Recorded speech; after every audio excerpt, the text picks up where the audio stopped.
Grizzlies fans know it's the team that gives you the edge.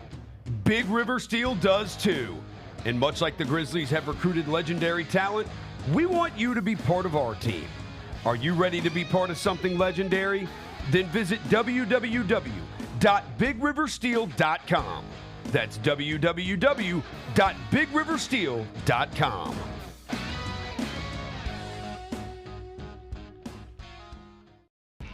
When it's all on the line, you turn to the strong, the stable, the unwavering, to those with a history of raising their performance to meet the moment.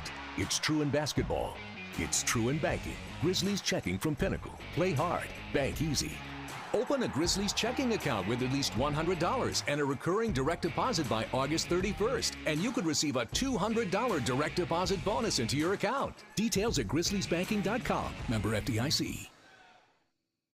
Justin Timberlake. I'm bringing sexy back. The Forget Tomorrow World Tour. Live in Memphis. Justin Timberlake. FedEx Forum, Saturday, November 23rd. Get tickets now at livenation.com. The brand new single Selfish is available to stream and download now. So if I get jealous, I can't help it. For more, hit up justintimberlake.com. Scottie Pippen Jr. so clearly should have been the MVP. Led the Memphis Grizzlies to a 5-0 record going into the championship game. Led the Memphis Grizzlies to the championship game. Was first team all Summer League. What was Jalen Wilson? Second team. What are we doing here? Snubbed. Capital S-N-U-B. Snubbed. Tune in to the Jessica Benson Show with CJ Hurt live every weekday at 8 a.m. on YouTube at Grind City Media and the official Grind City Media app.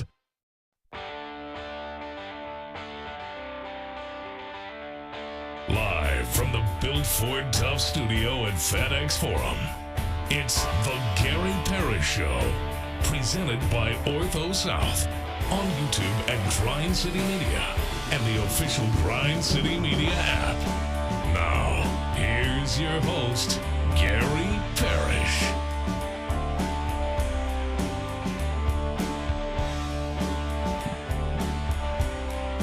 All right, I'm here. My name is Gary Parrish. I'm speaking to you from the Built Ford Tough studio, FedEx Forum, downtown Memphis. Bennett Doyle right there producing the program. Glad he's with me. Glad you're with me. Hope you're getting through the day best you can.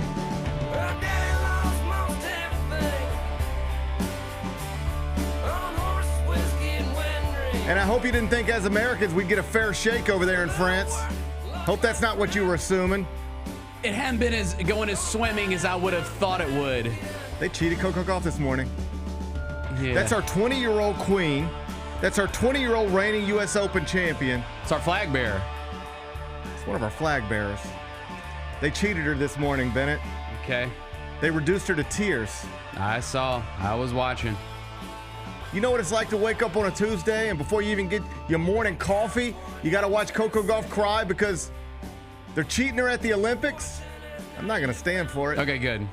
I don't think we should stand for it. I might need you to explain some things to me. I plan on explaining a lot of things to you today. I got a lot of stuff to explain to you today. Good. We'll talk about it momentarily. First, though, quickly, let me set today's schedule for you.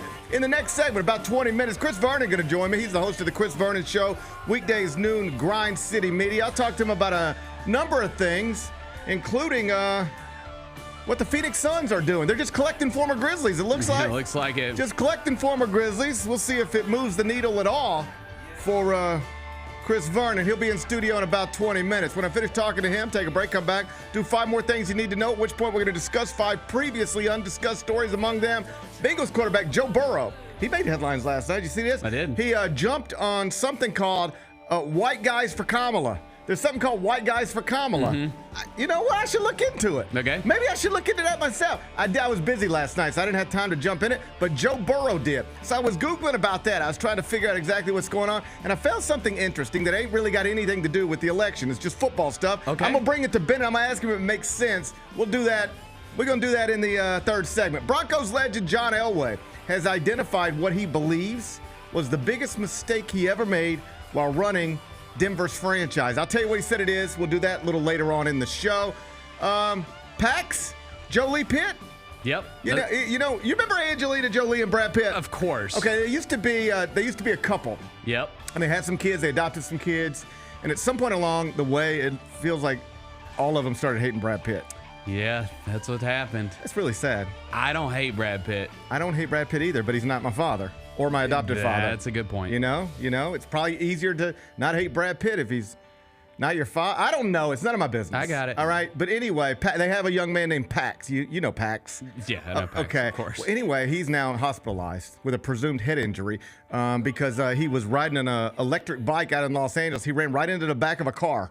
Damn. Sounds like that hurts, right? That sounds like it hurts. I bet that hurt. He might have a head injury. They got him hospitalized. So we'll talk about electric bikes and bike riding. We'll do that, in about 40 minutes or so. Pirates phenom Paul Skenes, he went 6 innings last night, only allowed 1 earned run.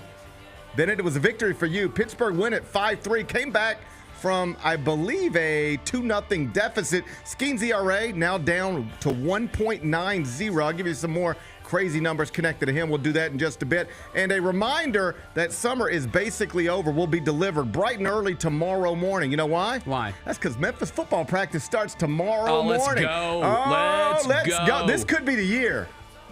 Bennett, this could be the year. I mean, best chance they've ever had. We could be going to a playoff. Let's go. Let's go. We'll talk Memphis football. Because we got Memphis football fever just like we got Olympic fever. We're going to talk about it during a thing we call 5 More Things You Need to Know. Then we'll eventually do GP's carry out and we'll call it a day. So that's the rundown.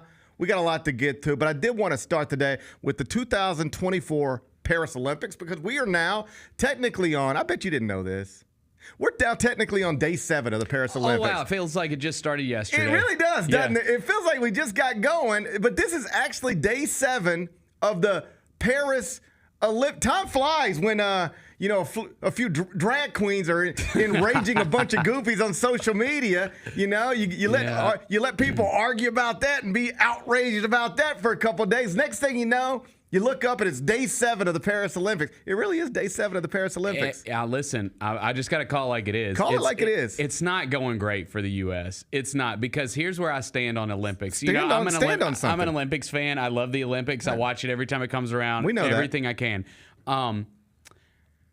We have the most medals in the medal count. I believe it's 20 right now for America. Okay. So what's the problem, Bennett? But I don't count that. To me, the way you gauge who is the best country. You only care about golds. Only golds. And we are lacking in golds, brother. Bennett doesn't care about LeBron's Eastern Conference championships. He just wants to know about your world championships. Yeah, because here's the thing is you saw the boat with all the U.S. athletes on it. We've got 1 million of them. So, of course, we're going to have the most medals where you have the most athletes in the whole damn thing. Bennett, calm down. I'm just saying. You move to China, you're going to talk like this. I'm just saying, like, we're not going to be able to catch up if we don't start winning gold. You seem real concerned. Are you concerned? Dude, I think China right now has 6. I think a couple other countries behind them have 6 or 5 golds, and we have 3. Like, dude, we need more golds. Well, we do need more goals. Yeah. I think that's something we could all agree on. I mean, I don't know we can agree on many things in this country these days, but I think we can all agree on this. We need more gold. We need more goals. So what's the problem? What goals? Let me ask you this. I'm not an Olympic expert. Yeah. What goals do we not have that we should have at this point? Oh, we're not doing great in swimming. We don't know how to swim anymore. We're usually a swimming. We forgot how to swim. We're usually a swimming powerhouse. We're getting a lot of bronze in swimming. Michael Phelps used to never get bronze. It was goals, baby. Never. Goals it was all on gold. We stacking goals on goals on goals. It was all gold. What about Katie Ledecky? What's she's up to? Is she not great anymore? No, she was great. Can we make Katie Ledecky great again? She was great today, but I'm not sure if it was a medal. I've given up on our country making. I don't know if we can make our country great again, but can we make Katie Ledecky great again? Yeah, she was great today. I think she won her competition today. Thank God.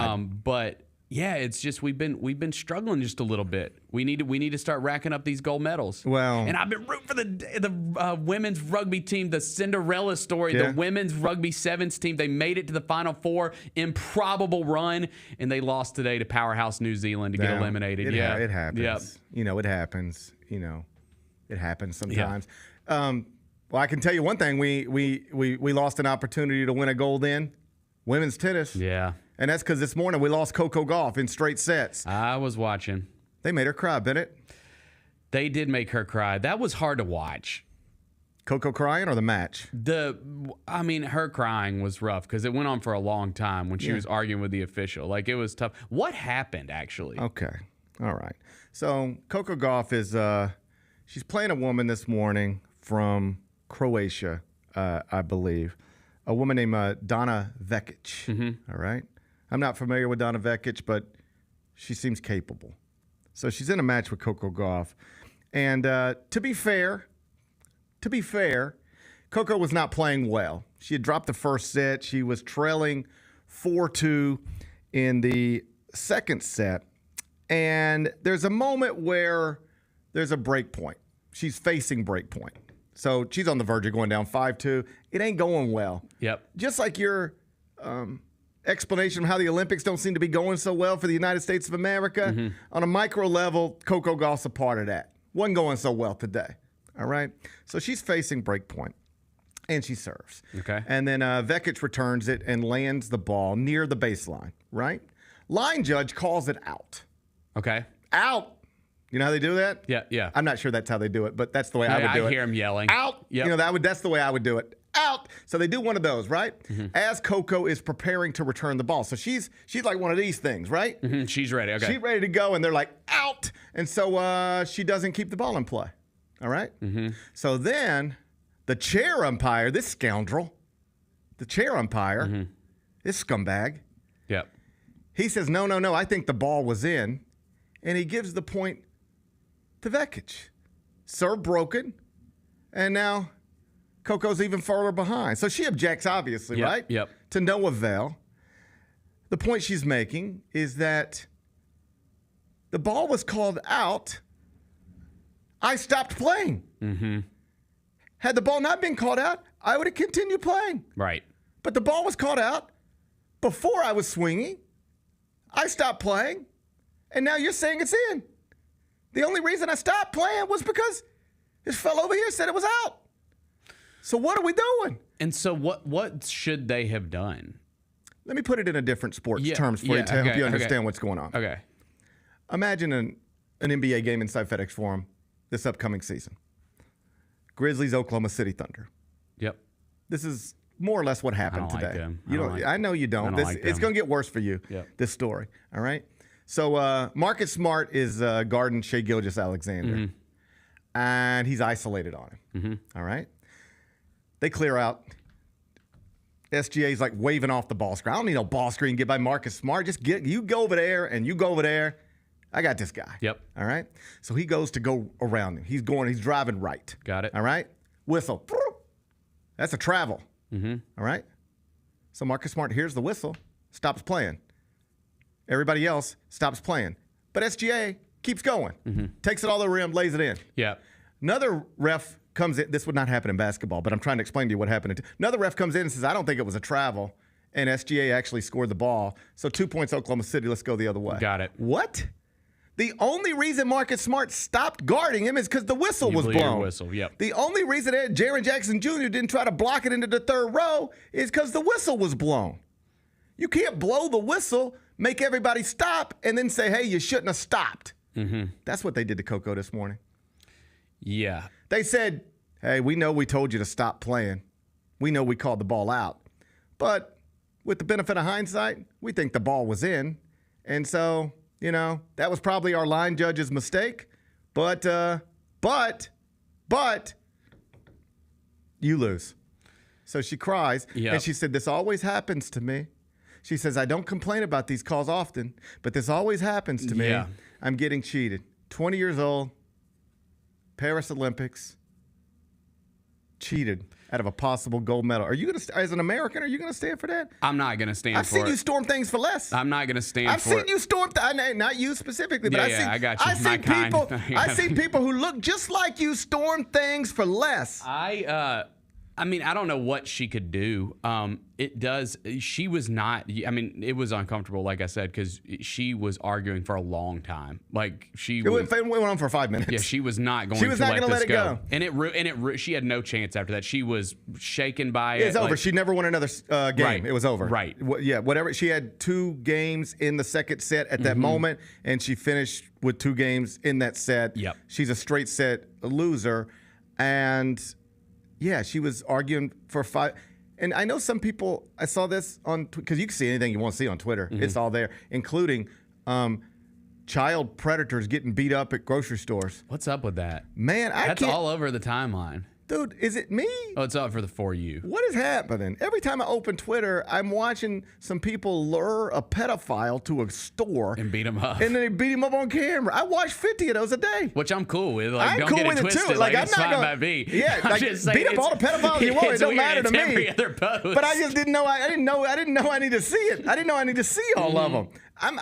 Like, I don't want to say nothing makes me happier than watching a pedophile get smacked around, but like it's on the list of things. Yeah. I ain't here to object to people beating up pedophiles. And it's so funny because they almost got them. It's actually an interesting trick. They lure these pedophiles. They get online and they're like, yeah, I'm 12 years old. Yeah, come on in. Come to the store. Come to Best Buy. I'm 12 years old. Yeah. Come to Best Buy. I'm looking at AirPods. I'm 12 years old. So then this scumbag shows up. And the people with the camera are like, hey. But then it's like three dudes that look like you with cameras. And they're like, hey, what are you doing here, pedo? And he's like, hey, I'm not doing nothing. I was just coming to look at AirPods. And they're like, buddy, we know what you were doing. You were coming here to meet a 12-year-old boy. And then they pop him, and he can't do anything. Because what are your options? Call the cops? You can't do anything. You just got to run. They all just run. They all just run through the store. Then you get a video of them running through the store. That's all I watch. Yeah. I mean, I used to watch House of the Dragon, but I've given up on that. Now all I watch is just pedophiles getting beat up in the store. So I jumped on Twitter. I watched a few of those this morning, but then I started to get back to the Coco Gauff stuff, and you see people saying, "Hey, she should." At some point, you got to let it go. At some point, you just can't keep arguing all day long. I disagree. I get into disagreements sometimes. I bet you do too. Yep. And I am not a believer in agree to disagree. I'm a believer until we'll talk about this till you understand what it is I'm trying to say. Yep. And if it takes 3 hours, then I got 3 hours for it. But you're either gonna have to acknowledge your obvious mistake, or at least understand my perspective.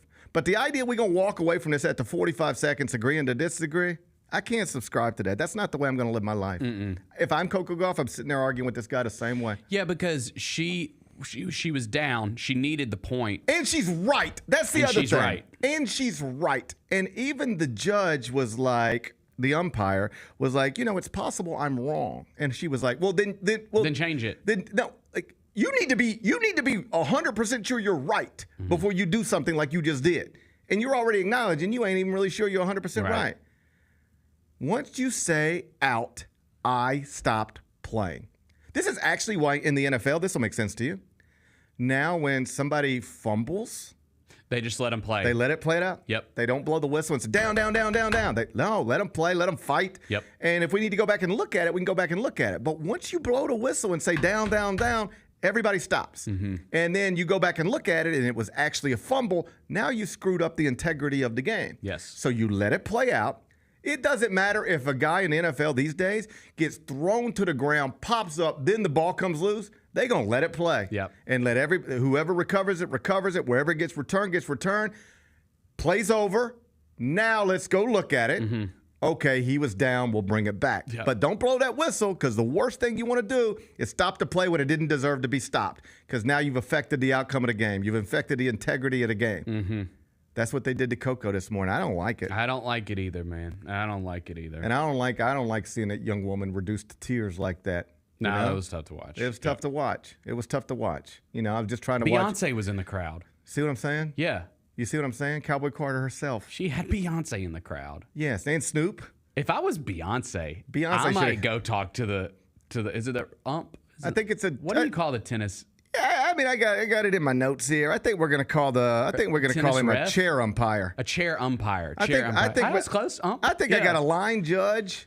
I think our whole controversy is tied to a line judge and a chair umpire. If I was Coco, I would have been like, Beyonce, can you come talk to this handle guy? this? Yeah. Like, you wrote a whole album blasting your husband, who also happens to be like arguably the biggest rapper of all time. I bet you can handle this little chair umpire and make him change this. I bet if you can get Jay-Z in line, you could handle a chair umpire at the Paris Olympics. Yep. Beyonce should have handled this. She should have handled it. Yep. It's a missed opportunity. Anyway, you'll reap what you sow, France. Yeah, you will. Yeah, you freaking cheaters. Cheaters. Why do they cheat so much? Stealing our medals. Yeah. Did we once send an American to your bicycle race and let him cheat like crazy to win over and over and over again? I forgot about that. Okay, yes, we did that. I forgot about that. I did that. What if they're just trying to get us back for Lance Armstrong by cheating Coco Gauff? Have we thought about that? I forgot about that. I don't think that's been explored. I didn't see that on Twitter. That just popped in my head right now. What if it's a long game? You guys kept sending that one testicle bike rider over here talking about live strong, and he's just pedaling and beating all our people in a bike race, and he was cheating the whole time. And now you're going to sit up and talk to us about us cheating Coco Gauff? You cheated our whole country out of a bike race for nearly a decade. Talking about live strong. That's true. Now I'm a little conflicted. That's true. I at least understand the other side. You know? I think so. I walked in here this morning not understanding the other side. But just like most things in life, there's usually another side to it. Yep. We cheated France for a long time. So maybe it's just payback. I don't like it still. You embarrass a young woman like that right in front of Beyonce? No. I don't like none of it. It ain't right. Chris Vernon will be in here next. We have 2 pairs of shoes that literally are not released to the public right now, and we're going to give you a live look. First look in hand of the Armor Year 3. Look at that leather. Leather is super nice on this here. I actually tried to cheat this into my top 10 so far, but Kelsey said I couldn't. These have yet to be seen. These are the Armor Year 4s. These are called Phantom. I'm sorry, these are called Phantom. The Sneak Fest Show, live Tuesdays at 2 p.m. on YouTube at Grind City Media and the official Grind City Media app. Let's face it, there's a lot of trash talk in basketball, but the great teams let their performance do the talking. Like Ford F-150 with Pro Power on board, a class-exclusive industry-first feature that turns your truck into a mobile generator and leaves the competition speechless. Ford F-150, official truck of the Grizzlies. Greatness starts here at your Mid-South Ford dealer. Class is full-size pickups under 8,500 pounds, GVWR. Sonic Radio. Welcome back to Sonic RNDIO. That spells radio with me, the CIO. This just in, the new Sonic $1.99 menu lets you build a crave-worthy meal for just $1.99 an item. Whether that's a creamy shake, crispy tots, or a quarter-pound double cheeseburger. This just out. Ostriches. They're mean, not very cute, and in my opinion, way too big for a bird. Don't miss the Sonic Fun 99 menu. 5 items, always $1.99. Live free, eat Sonic. Tax not included. See menu for details. GG gonna be just fine, bro. Like he probably, like Josh probably number 1, and he's probably number 2 most talented teammates I've ever had. Just raw talent. Like, wow. bro, like just go to the gym, hoop type talent. Like you walk in the gym and he might be doing a workout and you're gonna look over and be like, damn. The Chris Vernon Show, live weekdays at noon on YouTube at Grind City Media and the official Grind City Media app.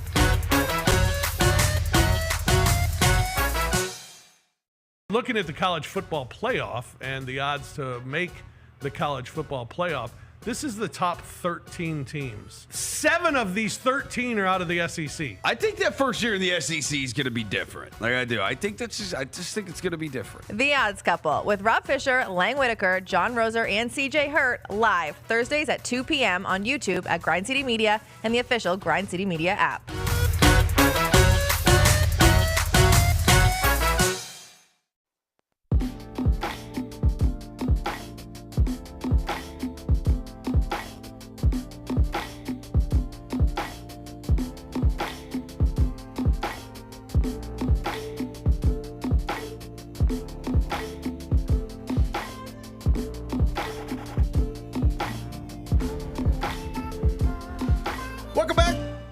Parrish Show, presented by Ortho South. We're inside the Built Ford Tough Studio. And on Tuesdays in the second segment, I'm joined by Chris Vernon. Chris Vernon's show, weekdays noon, Grind City Media. He's here. Hey, did you see him cheat Coco Gauff this morning? What'd you think about that? What do we need to do? I think we need to defend our young women when they go overseas like this. We need to protect them. Well, these Bennett shades, I'm gonna wear these. You like those? These yours? Yeah, I like these. Those? I feel like those? Yeah, I feel like Maverick. You feel like Maverick now? Yeah, I'm Top Gun So I Maverick. Bennett, did I buy those for you? You bought those for me. I had that exact same pair. I lost them on Halloween when I was trick-or-treating with my kids, and you bought me a new pair. I felt bad for him. He was really upset about it. I lose stuff all the time. Nobody ever buys it. I had to buy it back again. But I wanted to buy those for Bennett. I gave him some sunglasses, too. Hold up, Bennett. I rock those, too. Those are nice. Yeah. What are we? We look like the sunglasses Santa Claus? I appreciate you guys, man. I think we're sunglass Santa Claus. Oh, Santa Y'all sunglasses. both have got me shades. I forgot Santa about that. sunglasses. What a miscarriage of justice that took place with Coco Gauff. Yep. Sad. World's against us. World's against us. Yeah. The world's against us, and the world's against us. And the guy clearly said out, so she pulled up. Now, look, let's not even. I've seen some of the slow-mos. It looks like the ball was actually in. Yeah. It looked like, in fairness to the chair umpire, I think he was right. And look, I don't want to be devil's advocate here, right? Because, we're now in mode, we care about everybody's feelings so much. Like, the only thing that matters. I don't care about the anybody's only thing feelings. that matters with Team USA is how Jason Tatum feels. Okay? So, I don't want Coco Gauff to be crying about losing. And if we're being fair, it wasn't the last point. Oh, no, she was already getting smoked. She's already losing pretty bad. Forget about it. This is like the worst call in the history of a Grizzlies game when they're down 26. Yeah, but would she have come back? I hope so. Kodak Black, but I don't know. She was down. She lost the first set with no bad calls. Damn. Yeah, that don't mean you could cheat her in the end, though. I agree. I agree. Justice for Coco. I'm Justice with it, for Coco. you know, Hashtag justice for Coco. Yeah, I mean, I think it's one of those things where if it were the opposite way, we would not care. Right? No, we're not for justice, really. We're just justice for Coco. Yeah, right. If it would have been reversed, I wouldn't care. You can rob Donna Vekic every point. It doesn't matter to me. Go ahead. Yeah, it doesn't matter to me. Donna Vekic don't live in my world. I don't even know who that is. Croatian opponent of Coco Gauff. Oh, okay. I didn't know who she was until this morning. Then I had to do that famous YouTube thing where you go, all right, is it Vekic or Vekic? Oh, it's Vekic. It seems like it's Vekic. You had to look up the pronunciation. Yeah, I want to be respectful. I want to be respectful of all cultures. But I'm tired of everybody crying. Why are we crying so much? Because it's a sad time. It really is. It's a sad time, and everybody's crying. Yeah, it's tough. And, win by 26. All anybody's talking about is the guy that didn't play, like he's friggin' little Timmy, who's got to get in the game. It is like take all that it's. I think we can agree on this. It's sensible that he didn't play. Like, from a total basketball perspective, I think you could justify it. Let's just put it that way. Doesn't sound like it. Seems like it's outrageous, disrespectful, and humiliating. It is hilarious that, like, Jaylen Brown gets left off the team. Jason Tatum doesn't get to play, but Derek White's out there. Like, it just, you wouldn't have assumed that. Even if it makes sense, you wouldn't have assumed it. I presented this yesterday a little bit on the show, and then last night when we recorded the mismatch, and I was like, look, I just listened to a podcast about how everything is a conspiracy theory now, and we're now at this point, especially with everything that happens, that it feels like everything's a conspiracy, and that it is just the way everybody thinks, and it's the internet and whatever else. And so I was loath to feel like, okay, what's going on with this, except for the fact that all the headlines regarding Team USA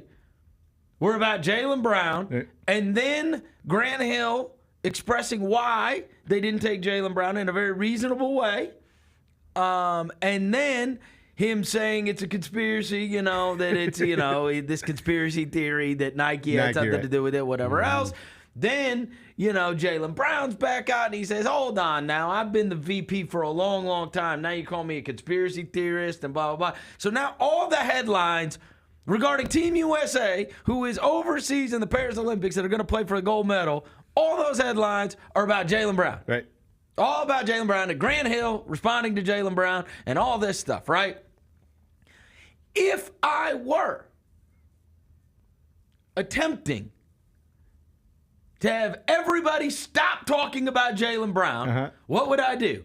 I would play his replacement a bunch of minutes, and I wouldn't play his teammate, who also happens to play the same position. He's been on the 4U tab. He's been on the 4U tab. Vernon woke up and got on the 4U tab. I like conspiracy. He's on the 4U tab. Is anybody talking about Jaylen Brown? No. I ain't talking about Jaylen Brown. It's Tatum now. It's all Tatum. Right? That's true. It's all Tatum. It's all Tatum all the time. Vernon's been on the 4U All tab. I'm saying is, look, if I were going to, I didn't say that's what happened. I said if it were me and I wanted everybody to stop talking about Jaylen Brown, I wouldn't play Jason Tatum because then it's like, hey, there ain't even minutes for. You think there's minutes for Jaylen Brown? There's not even minutes for Jason Tatum. And the guy that I had replace Kawhi Leonard, who everybody thought, hey, man, if you're going to take a Celtic, take the guy that won Finals MVP, play him because it proves we needed another guard and point of attack defense and all the mumbo jumbo that they said. You tell me. Does that sound crazy to you? I don't. I fell down weirder wormholes than that. Dude, like yesterday. Yeah. What are you talking about? You know what I mean? I saw Sam Quinn, who covers the NBA for CBS Sports, and he lives out in LA, covers the Lakers mostly. But he made the point that one of the reasons you don't play Tatum in that game is it falls under the same umbrella of why you don't take Jaylen Brown, which is in this international competition, he presented that most opponents that America is going to play are guard and big heavy, not really wing heavy. Well, that's not the truth. The Sudan. Right. Sudan is all wings. But correct. like in theory, like you're not dealing with many wings, and so you need guys who can guard guards and guys who can guard guards and guys who can guard bigs. And if you're looking for that, frankly, once you've got all the scoring you need, Derek White can guard guards better than Jason Tatum can guard guards, and Bam Adebayo can guard bigs better than Jason Tatum can guard bigs, and that's your explanation. Does that register with you? I mean, if you're trying to defend Steve Kerr and you're trying to defend the guy that didn't play the finals, you know, a guy that just won the NBA championship, I mean, no. It doesn't make any sense. But basketball's positionless now in many cases. And if we're going to do the whole, well, this guy plays guard, and this guy plays wing, and this guy plays big, and it's, come on. Because Tatum can play 2 through 4. For probably. Sure. Yeah. And, you know, I do buy, like I even heard Barkley saying, like, what is the drop-off, bro? You're going from, you know, what, Devin Booker to Jason Tatum. Right. Like, you don't think they could do? They'd be fine no matter what. Here's the truth. You could take any rotation and win. You could take any rotation and win, and he went with the one without Jason Tatum. And I believe Tatum was like our second best player last time around behind Durant. He's been first team All-NBA 3 years in a row. Right. No. It is. I don't know that it's an outrage. Sounds like, but it's noticeable. Sounds like I got somebody coming around to my side. I need to get on the phone. You're telling anybody talking about Jaylen Brown anymore. All right. No. Nope. All right. Let me. Is Steve Kerr a good coach? Because now that's the debate. They won by 26. The crazy thing is, but people trash him, and I'm like, he took a team that had never won and he turned it into a dynasty.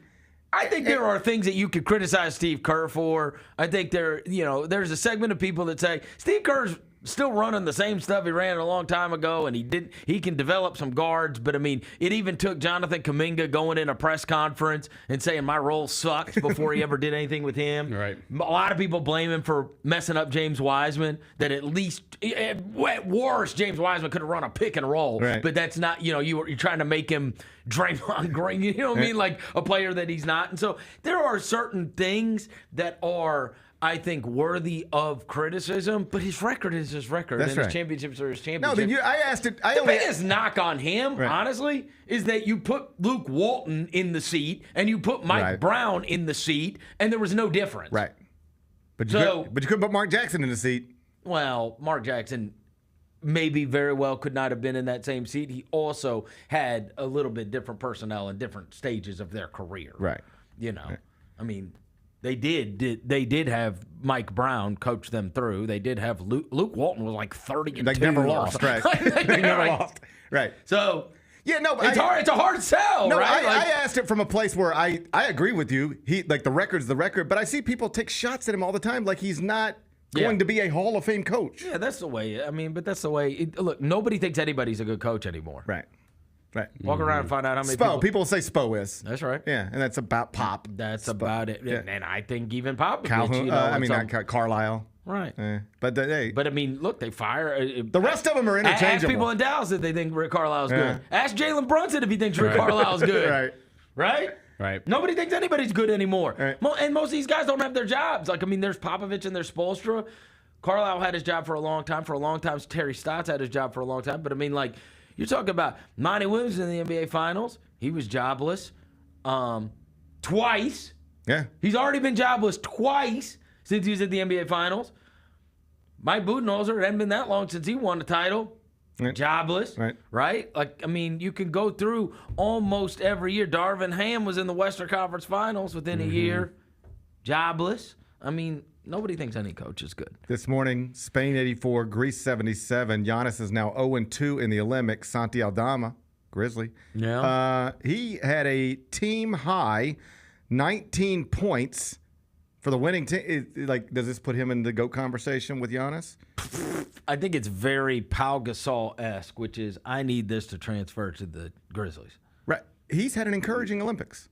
Pau was a killer in the Olympics. Right. There's a famous clip I played all the time where it's like, I see how great he is and I see the passion in the Olympics. Now we need to get that here. That was Jerry West, and he was talking about Pau Gasol. Right. Like, I see him and I see that passion he plays with, and I see that love for the game he plays with, and I see all that stuff when he's playing in the Olympics, but it doesn't necessarily transfer when he's putting on a Memphis uniform. Like, what's going on here? And oddly enough, the way Santi Aldama was identified by the Grizzlies once upon a time was at one of those, like, I think it was U19s. Right.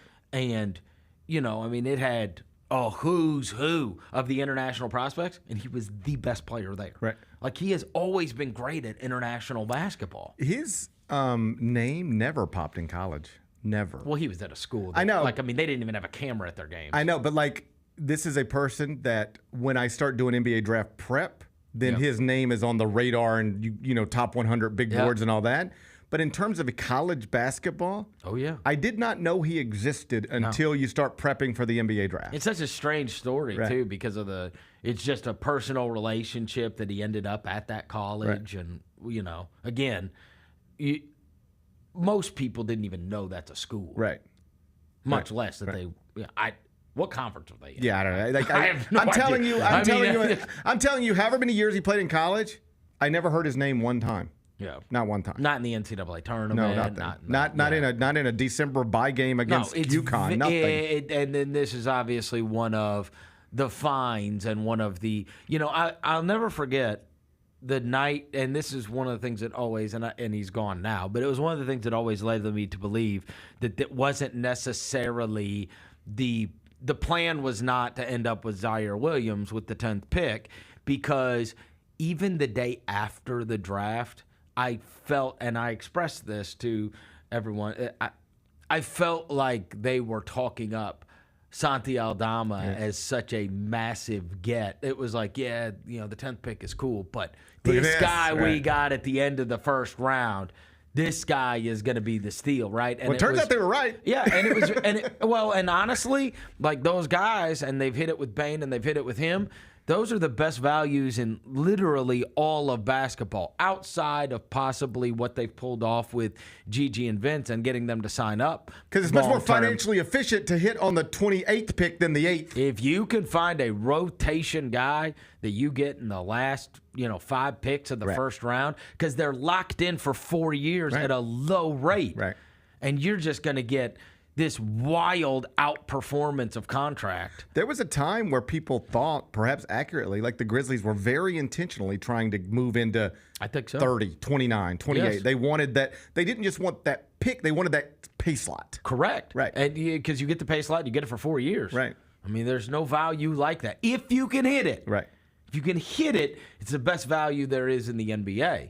And they were able to hit it twice. Yeah. Obviously Bane is a bigger one than Santi, but and oddly enough, that Bane one was just sold to them by the Celtics. Right. I mean, I thought they intentionally did that too. If you can nail that pick, and it wouldn't surprise me if they've tried to get in every draft at that. Like, let's go try to get, we'll buy it, we'll trade seconds for it, but, like, let's get the 29th pick in every draft. Correct. Right. And if you can, and you hit it, like in fact, I thought about it this year, because there was a couple guys taken at the very end of the draft, not the least of which I believe was the very last one. It was the Celtics of Baylor Shireman.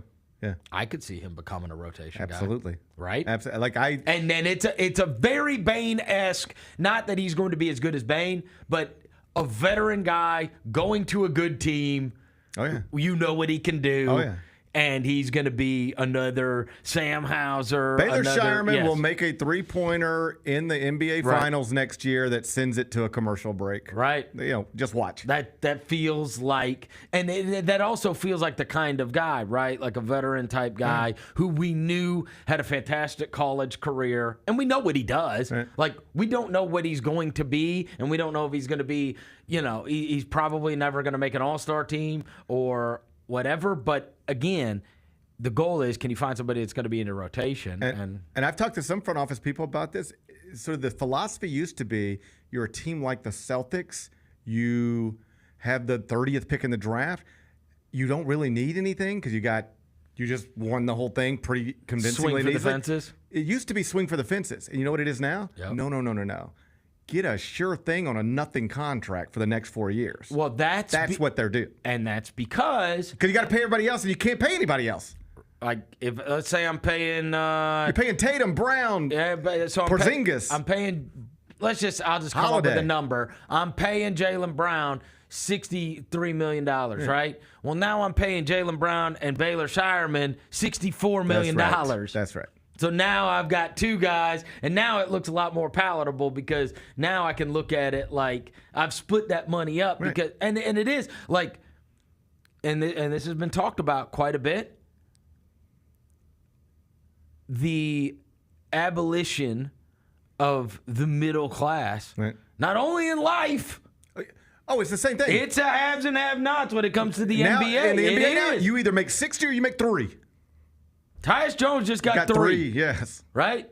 Now, he was always, at the very worst, you're always in that class of 15. Right. Right? Okay. He's not making 60, but he's making 15 or 20, or he's making 18, or he's making Bruce Brown found himself after they won the title, getting a contract like that last year. But there's very few. Right. There's very few in that like middle class, like that range of you're either not getting paid very much or you're getting paid a fortune, and that's kind of how everybody's filling out their roster. Because you have to pay the main guys every penny you can pay them. That's right. And then you got no money left over, and so everybody else has got to take 3. And then you've got to nail the ones that you pay 3. Right. Mention Tyus Jones. I'll get you out of here on that. Amazing. That's amazing. Amazing for them. Amazing for him. I think that's what they need. Yes, they need that.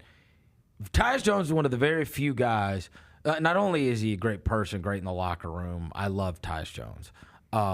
As a player, he totally bailed us out. 2 different seasons in a row. He proved to be able to be a playoff performer. Hit a game winner in Minnesota that helped us win that series. The guy is just he's great. I thought he was the best backup point guard in the entire NBA. Certainly proved himself to be able to play starter minutes, even in the most important starter minutes, which were the playoffs. And he is one of, I don't know how many guys there are in the NBA that actually make everybody on the court they play with better. Yeah. He does. He makes everybody better, and that's a scary proposition when you're talking about those guys. He gets guys the ball in the shooting pocket. He's able to get into the lane and get that, quote, paint touch for the kick out or the lob.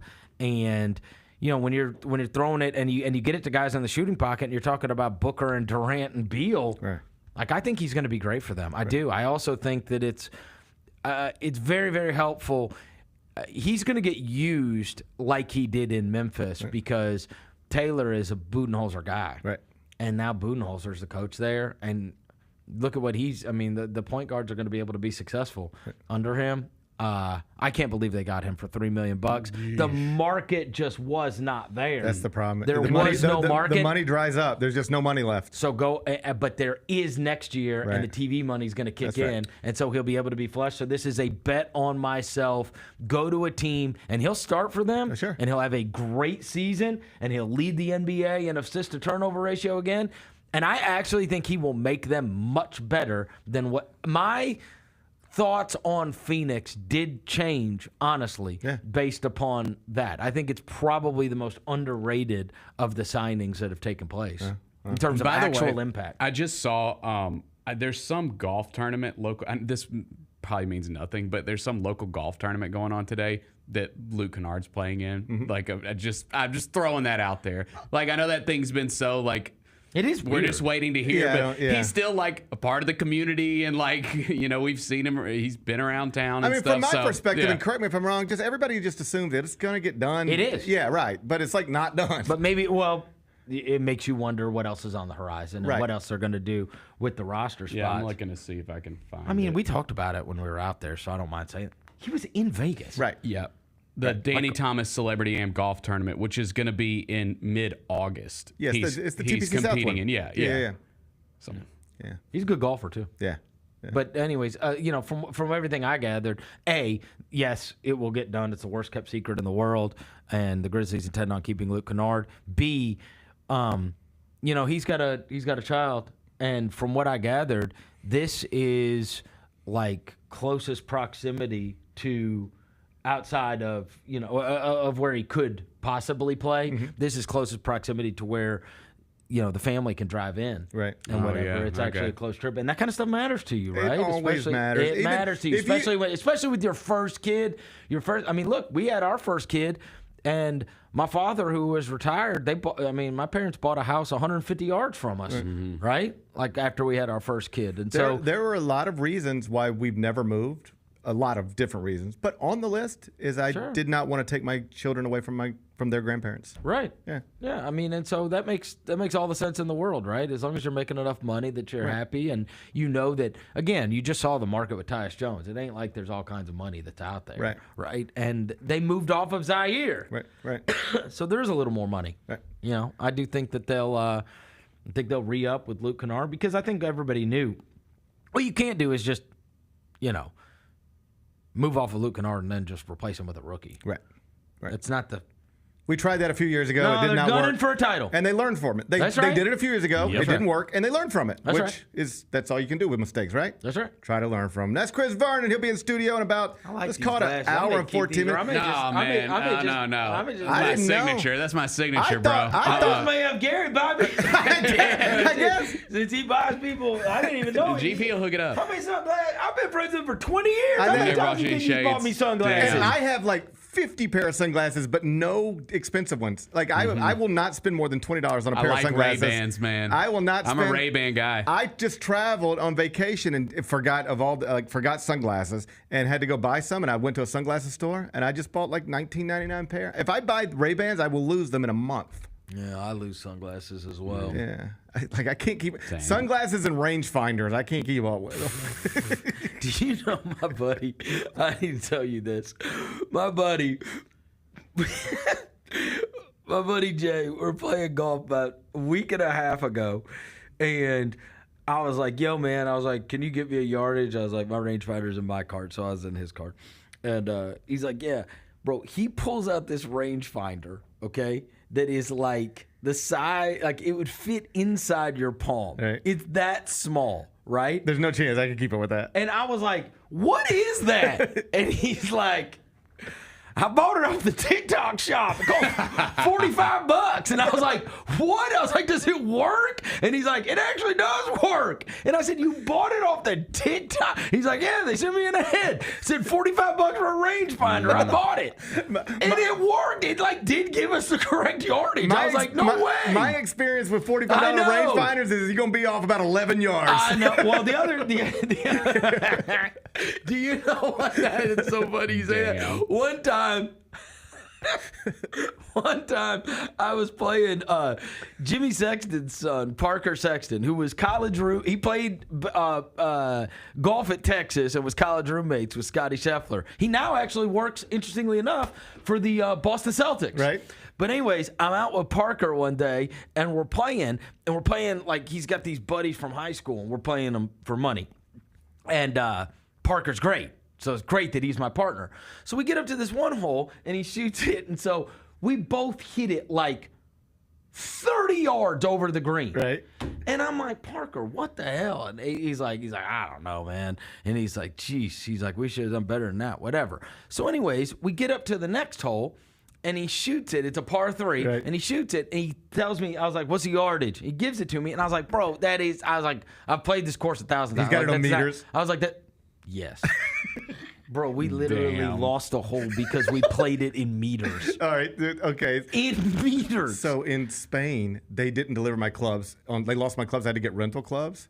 So I didn't have a rangefinder, nothing. Do you have them back now? Yes, I got them now. Oh. But it took a minute. It was the thing. So I had to get everything new. I had to go shop everything. Yeah. All right. And then rent clubs. Anyway, on the cart, everything was in meters. So every shot from the fairway or wherever, I would have to get the meters, go into my phone, and adjust it meters to yards. What is the conversion? I really don't know. Meters, I don't know what it is exactly. How many yards is a meter? Don't ask me that. I really How don't many know. yards? How pathetic Okay, is that? so 1 meter is going to be 1.09 yards. So let's say you've got a 1.09 100 meter shot. Yeah. If it says 100 meters, you're really 109 yards. Okay. Yeah. So I would have to. I just kept this app up the whole time. Every shot I was typing in stuff like an idiot. It was tough. It's tough out there, Bennett. You don't know these struggles, Bennett. I don't know. No. You don't know what it's like to be without a rangefinder in another I promise country. you that TikTok shop rangefinder ain't got meters on it. That's the one thing. No chance. Now it's gonna die tomorrow. Yes. You got one round. You got it for get one round. He's like, you just plug it into a USB. Yeah. And I was like, buddy. I don't know. I feel like everything's gonna blow up when you plug that in. My experience with rangefinders is you get what you pay for. Yeah. You get what you pay for. It wasn't a Bushnell. It was Bush not. hell. All right, Chris Vernon will be in studio in about an hour and 10 minutes. I'll see you. I'll see you. Don't take my glasses, dude. Don't take my Look, glasses. I've got Maverick, bitch. Look, we got the same hats. Do you realize that? Oh yeah. Look at that. Corduroys. Did you get Culture Kings? No. I'm Culture Kings. I bought it at the game. I'm Culture Kings. Oh no, I bought it at Lids. You went to Lids? Yeah. Shades back on. Okay. Outlet Mall. Okay. That's Chris Vernon. He'll be in studio at noon. We come back. Yeah. Hey, you see Joe Burrow last night? I saw Joe. You look good in those, Bennett. Thanks, man. Appreciate it. You do look good in those. I'm glad I got Appreciate those for that. you. I only have. Do you know about Gooder glasses? Good R glasses? No, I never heard of that. I never heard of it either. But my wife is. I'm a Ray-Ban man. I know you are. I'm a Ray-Ban man. I know that about you. My wife would just be like, I need to buy you sunglasses, and she'll order off Good R. That's what it's called, Good never R. heard of that. Apparently, Good you R. just order everything and then send them to you, and then if you don't like them, you send them back. And Oh, yeah, nice. Next thing you know, you got like 50 pair of $20 sunglasses or Yeah, something. I got you. Anyway, I rock Good R's. I don't rock Ray-Bans because I can't keep up with them. I could keep buying $150 pair of sunglasses, but that's what I'll have to keep doing. Just keep buying them over and over. It's a little bit like golf balls. You want to lose $4 golf balls or $2 golf balls? Right. I'm going to lose $2. Of course. Knowing that I'm going to lose golf balls, I'd rather just lose $2 golf balls instead of $4 golf balls. Money doesn't grow on trees, Bennett. No, it does not. Not everybody can afford to wear Ray-Bans like you. You know that? No, that's right. So We I just lost in 3-on-3 basketball. So why did we do that? Dude, I don't know. Like that wasn't smart. We're struggling. We can't even win. This is women's 3-on-3. Haley Van Lith. I know Haley. Yeah. I know Haley. But like she wasn't very good at wherever she was. So why LSU? Yeah, she wasn't at very, LSU. Yeah, she wasn't very good at LSU. I think she's at TCU. I think. So why do we make her the face of our? I don't know what's going on. I don't know what's going on. I'd have probably got Angel Reese for that. Couldn't we have sent Caitlin and Angel for this?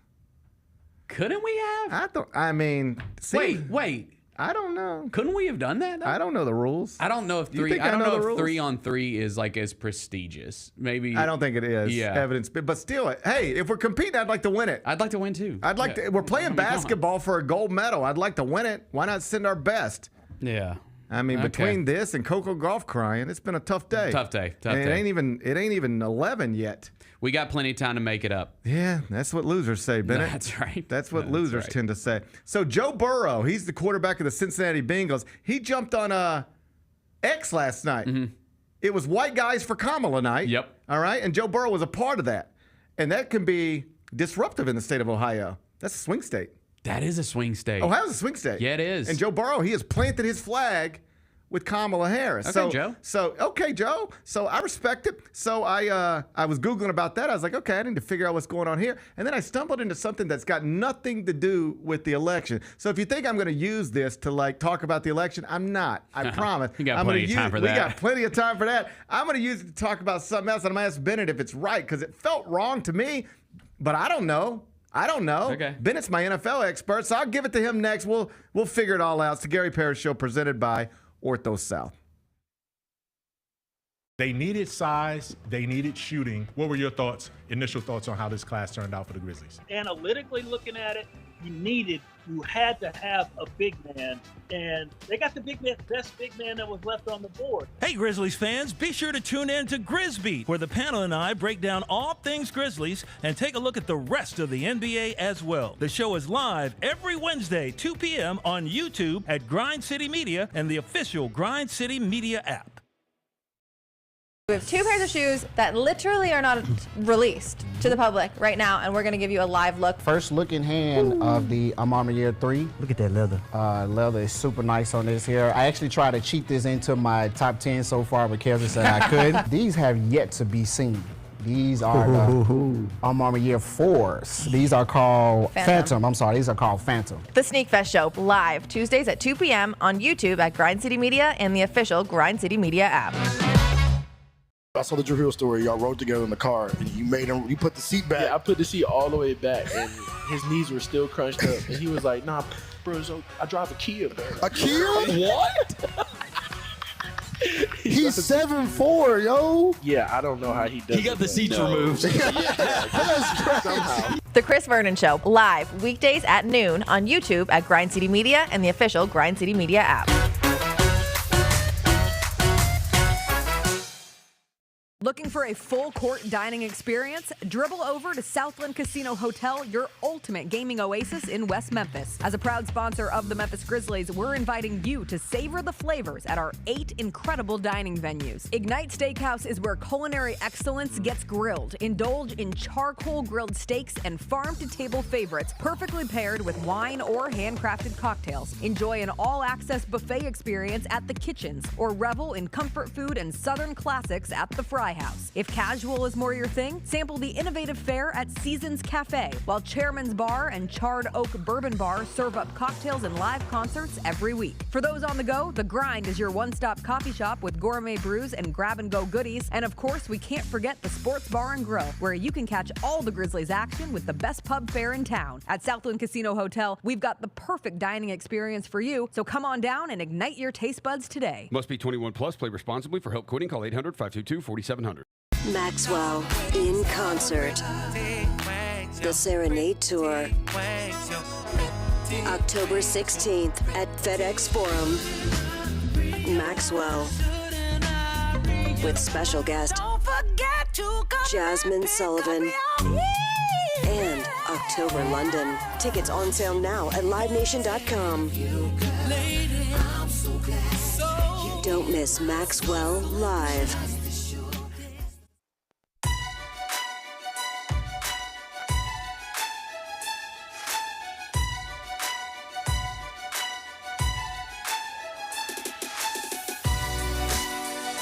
Orthopedic injuries can be unpredictable, unforeseen, and unscheduled, and Ortho South understands this better than anyone.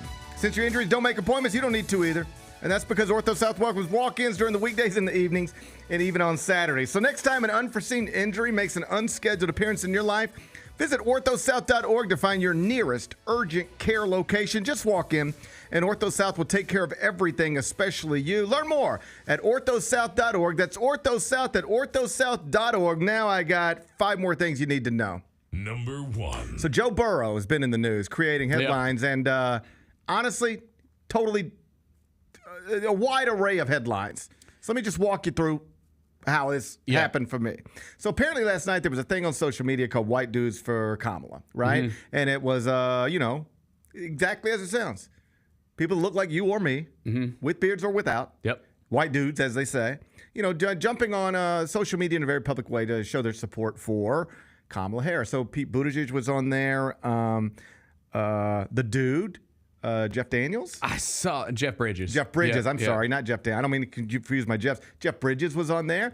And there was a bunch of headlines that said Joe Burrow was also on there. You could Google it, find it yourself. Joe Burrow is supporting Kamala Harris. He was on the White Dudes for Kamala call last night. Okay. Since we've been talking, like within the past 30 minutes or so, the Bengals have, in addressing media requests, have said, we're sorry, but Joe Burrow was not on that call last night. So there's some confusion about whether he was actually on the call or not. Okay. You can, just so you know, I wouldn't make anything up, Google it. There's a million headlines right now. I guess you just can't trust the media. Oh, don't say that. It's starting to look like maybe there's a million headlines from last night that say Joe Burrow was on this call. Yep. Now there's some headlines that say Joe Burrow was not on that call. Either way, I just wanted to read about it. Yep. So I just started Googling Joe Burrow, and I wanted to find out as much as I could find out. And among the things that popped up was NFL.com right now is in the process of doing a list of the top 100 players in the NFL for 2024. So I'm like, okay, I'll look at this. The Joe Burrow search is what brought it to my attention. Okay. They haven't unveiled all of it, but we are, I think, all the way 30 through 100 have been unveiled. Yep. So we still got to do the top 30. Yeah, they do this every summer. Yeah, Yep. every summer, right? Joe Burrow is 39th on the list, 3 spots behind Tua Tagovailoa, 5 spots behind Jordan Love. Here's my question. Yeah. When did we get to the point where Jordan Love and Tua Tagovailoa are better quarterbacks than Joe Burrow? Yeah. When did this happen? What did I miss? So it feels like recency biased. I think that the thought process behind it is, will Joe Burrow, because I mean, this dude's been to a Super Bowl. Will Joe Burrow ever be the same quarterback post that big injury? I think that's what they're thinking there. Like, is Joe Burrow right now? Because Joe Burrow, like in his career, is better than both of those guys. There's no arguing that. And you ready for this? Yeah. As recently as last August, because then I start really doing some Google searches. Man, I know how to Google.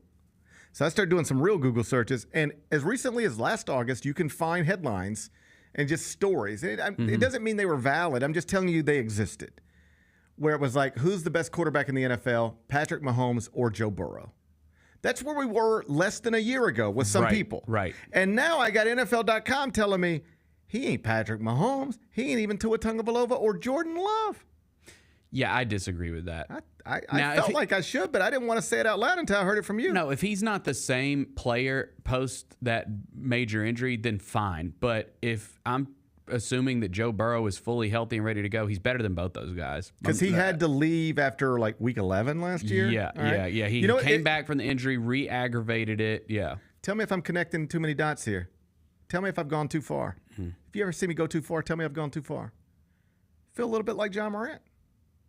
It kind of does. It does. Like it's like just out of sight, out of mind. 100%. Like, it feels exactly like that. Like, hey, there was a time not too long ago where John Morant's the best American guard in the world, and now nobody will describe him that way. Nobody will say that. Back-to-back years. We were getting to a point. John Morant's the future face of American basketball, and nobody says that anymore. Right. We were there a year ago with Joe Burrow. Is he really better than Patrick Mahomes? And now people are saying, no, he's not better than Patrick Mahomes. He's not even Tua or Jordan Love. Yeah, disagree. I disagree. I will disagree. I'm going to side with John Morant, and I'm going to side with Joe Burrow. You know, I don't. My NFL.com is going to have hell to pay. My good friend Steve, he's a diehard Bengals fan. What do you think Steve would think about this? Oh, he'd be pissed. Yeah, but he thinks they're going to win the Super Bowl every year. So that's he's got the blinders on. Yeah, but I don't. I disagree. I disagree. Yeah. I got a bone to pick with NFL.com. You can go find the list yourself, and I guess we're not totally sure who Joe Burrow is going to support in the election, but maybe we'll find out someday. Number 2. So John Elway gave an interview to, I believe, Barstool Sports. What's he doing? He just talking to Barstool Sports. Pardon My Take. Yeah. Pardon My Take. Right. Wildly successful sports podcast. Wildly successful. Those guys are tremendous. So they had John Elway on. Yep. And they asked John Elway, so what do you think your biggest mistake was as, the president of the Denver Broncos? You're Hall of Fame quarterback. You won Super Bowls. Oh, Then you started running. Then you started running the Denver franchise. What's the biggest mistake you ever made? What do you think he said? Paxton Lynch. That is the biggest mistake you ever made, but that's not what he said. In fact, when I was reading about it, it was like most people would suggest that the biggest mistake was drafting Paxton Lynch. It is incredible how Paxton Lynch just never worked. So Paxton Lynch was he has made a lot of money in the NFL. So, I mean, he's been on a ton of teams, Paxton has.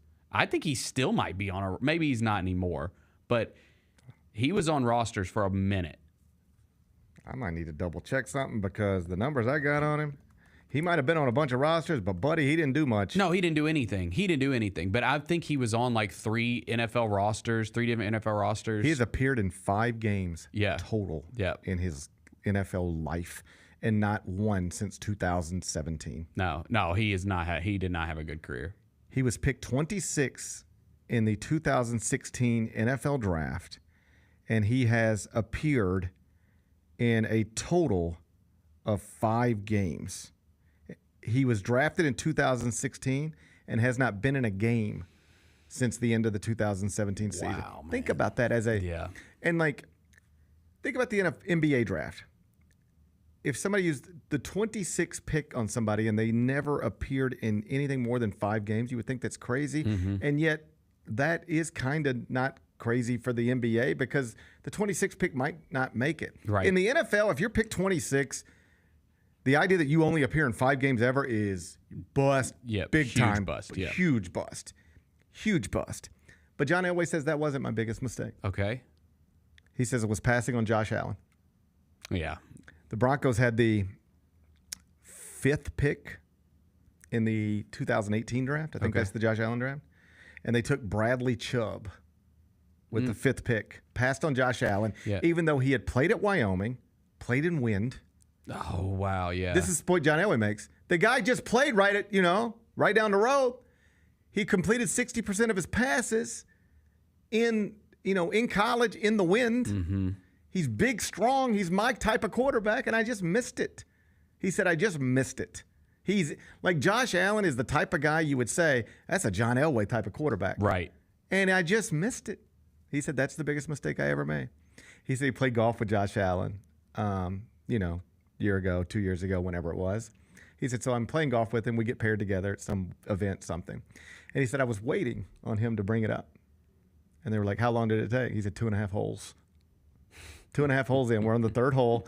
And he was like, you passed on me for Bradley Chubb, something along those lines, right? Mm-hmm. So John Elway's Bradley big Chubb not a bad player. Was he? I think Bradley Chubb had a decent NFL career. For a minute. Yeah. Bounced around. Yeah. Whatever. He's not Josh Allen. No. He's not Josh Allen. Of course not. So John Elway says Josh Allen. Passed on him. That's the biggest mistake. Most people say Paxton Lynch. I'll let them argue about it. It doesn't seem like it's any of my business. Number 3. Pax Jolie-Pitt.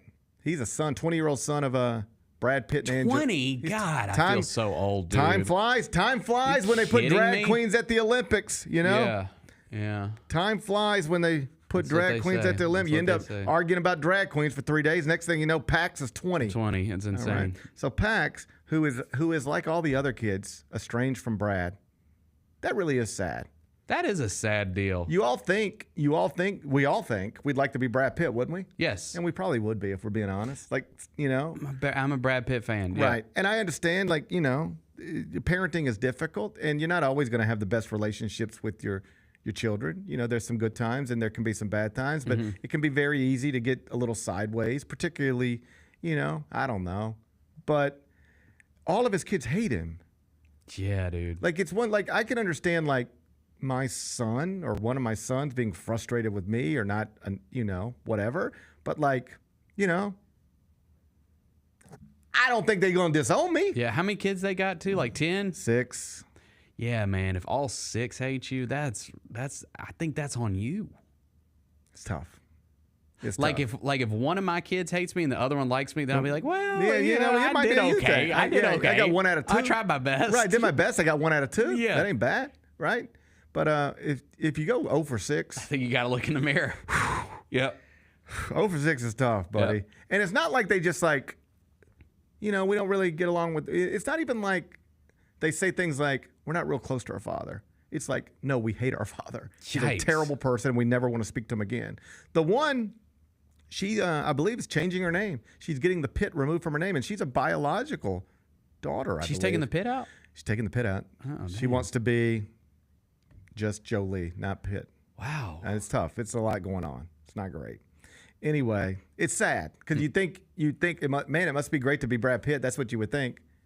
And yes. I bet it is still. I bet it still is. I bet it's still not I bet bad. It's still amazing. I bet it's not bad. You got to compartmentalize a little bit, probably, right? You got to learn to black some stuff out. Just block it out and not get consumed with it, right? Yeah. I bet he has some tough nights and some tough mornings, but I bet broadly speaking, still good to be Brad Pitt.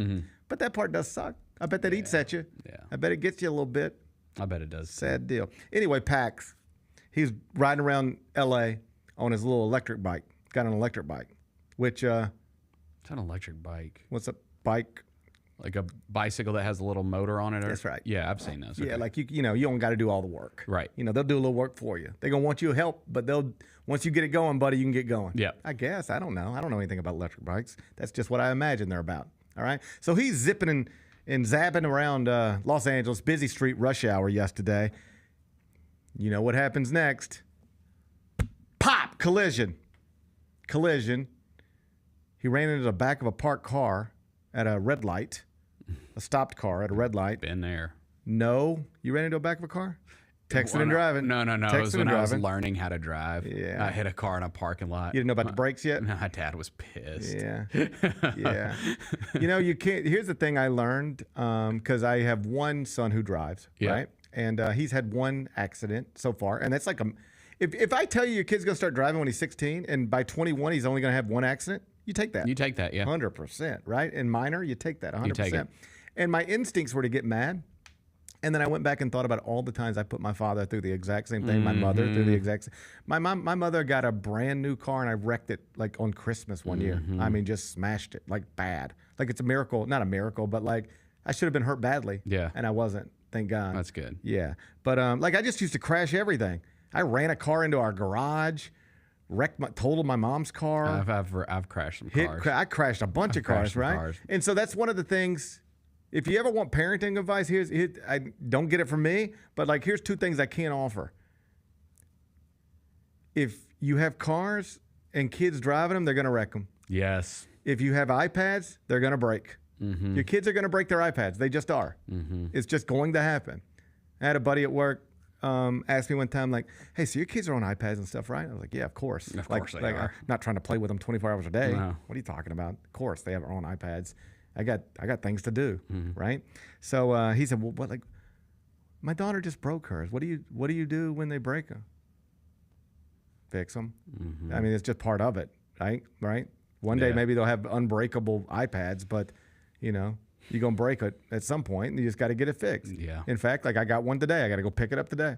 It is what it is. Yep. It's just, if you buy an iPad, whatever iPads cost, $500. Yeah. Just know eventually you're gonna spend another $500 just getting it fixed. It's just part of the deal. You have to cost of doing business. So kids are gonna have crashes and wrecks. If they only happen every once in a while and they're minor, just take it as a blessing. Don't get mad. It's a blessing. You're on the right side of it. Anyway, Pax is the latest. He's got a little car crash, but he was on an electric bike, no helmet. How you feel about that? I think you got to wear a helmet. Head injury. He suffered a head injury. Yeah, you got to wear a helmet. Okay. I don't always abide by that, but if you're a kid, you have to wear a helmet. Do you get on bicycles and stuff? Do you got bikes? Are you a motorcycle driver? I'm not a motorcycle driver. No. Well, what do you do? No, just a bike. You have a bicycle. You bike. own your own bicycle. If I told you, Bennett, go ride your bicycle today, you would know we would be able to do that. Yes. I don't have a bicycle. Do I need one? Yeah, I think everybody probably does. Why would I need one? I don't know. I have a Peloton. If I got a stationary one too. Oh, buddy. But that Peloton, I am more likely to be on my roof today. Yeah. For some reason than getting on a Peloton. I'll take your Peloton, bro. I'll take that Peloton. We had good intentions when we bought it, and now it has gone the way of most people's Pelotons. Yeah. It's just there. there. It's just there. If people walk into the room, they can go, "Oh, how nice! You have a Peloton." But that's the extent of it. I think a bike is one of those things where you don't think you're going to need one until you do. I cannot think of the last time I needed a Peloton. I'm 47. It's going to come up. It's You going to think come so? up. Yeah. I don't think I need a bike. I think you need a bike. I would like to get one. Go get you one. Do you ride bikes with your son? Not yet. He's learning how. Training wheels? Yeah, he's learning how to ride a bike. Yeah, we're a little behind. Are But you a failure as a father if you don't teach your son how to ride a bike? I think I think there's a couple things. Because I don't think I ever properly taught my oldest son how to ride a bike, and he just learned. I'm not sure if he ever did. Yeah, I mean, I think you've got to. I think you got to get there. I probably learned a little bit. And dude, you still got plenty of time. I think I probably learned. I was probably a little bit too old when I learned how to ride a bike. My oldest son's 21. I don't feel like I could get him out in the front yard now. No. I was thinking of Oliver. What have I got him in? I forgot about Aiden. My bad. No, I don't do that. I think Oliver's good on the bike, and I feel like Lou's doing his best. I just feel like I I'm going to go teach Aiden how to ride a bike. That'd be a sweet story. Come on. You pushing him around. All right. Hey, your 21-year-old son. Son, I was climbing the ladder when you were being raised. I was climbing the ladder. Yeah. We didn't have all these things that we have now back when you were a baby boy. I was climbing a ladder, so I might have missed some. That'd be sweet. Call him after the show. Hey, buddy, get your bike out. We're going for a ride. I'm going to finally get on this. Oh. So, anyway, I guess what I wanted to say about this is I was just on vacation in a place where there were a lot of electric bikes. Yes. And a lot of bicycles and a lot of scooters. Mm-hmm. And I understand that this is very important for a lot of people. It's their livelihood. Like if you're in New York City and you Uber Eats, DoorDash, any of that stuff. Yeah. It's bike. They're bringing it to you on a bike. Yeah. It's just bikes zipping all around Manhattan nonstop. This is the way they make our lives easier, and it's the way they get around. But, buddy, I can't tell you how many times I almost got run over for one, or been in the way of one, or watched one almost get hit, or actually get hit. I've seen bike. It just seems dangerous to be zipping around busy streets in major cities on a bike. And if I were Pax, this is my point. Regardless of how I feel about Brad Pitt, I think I'd find a safer way to get around. Because here's what happens when you're on a bike for some reason. You get a little cocky with it. Oh, yeah. You think you don't have to sit in line anymore. Right. You know? It's like red light, 6 cars here, 6 cars here. I'm just going to go right through these cars.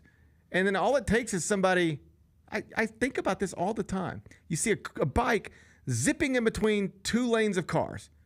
What if it's just suddenly the driver, who ain't paying attention to anything, they're sitting at a red light, and the driver's a dipper. I don't know. I'm just making Opens something their up. door, yeah, to spit, yeah. Boom, you just hit their door. It just seems risky. To be on a bike, you got to trust the whole world at all times. Right. I'm not doing that. I don't want to live like that. I don't want to live like that either. So anyway, get well soon, Pax, right? Yeah, get well soon, Pax. And I hope someday they can repair or resolve whatever issues they have within that family, because it's gotten ugly. Once upon a time, it was a beautiful family. That was the Hollywood family. Brad and Angelina. Yep. And biological children, but also adopted children. This melting pot of a family. It was something we could all aspire to. Yep. Fell apart. It did. Man, God, it's tough. Number 4. Paul Skenes got you a win last night, Bennett. He's awesome. Dude. He's awesome. There was pitching. I don't know if you've ever seen Rob Friedman. He's like, I think, pitching ninja on X or Twitter, and he just focuses on, he just tweets out, like, watch this. Okay. And it's a lot of Paul Skenes. And there was one ball last night, clearly the guy in the box was looking for something off speed, and Skenes just instead painted the corner with a fastball. And it was like, if you've ever seen a hitter, like, okay, that was no chance. Like, I didn't even need the bat. I don't even know why I was holding the bat. Like, there was no way I was touching that ball, given that I was looking for this other pitch.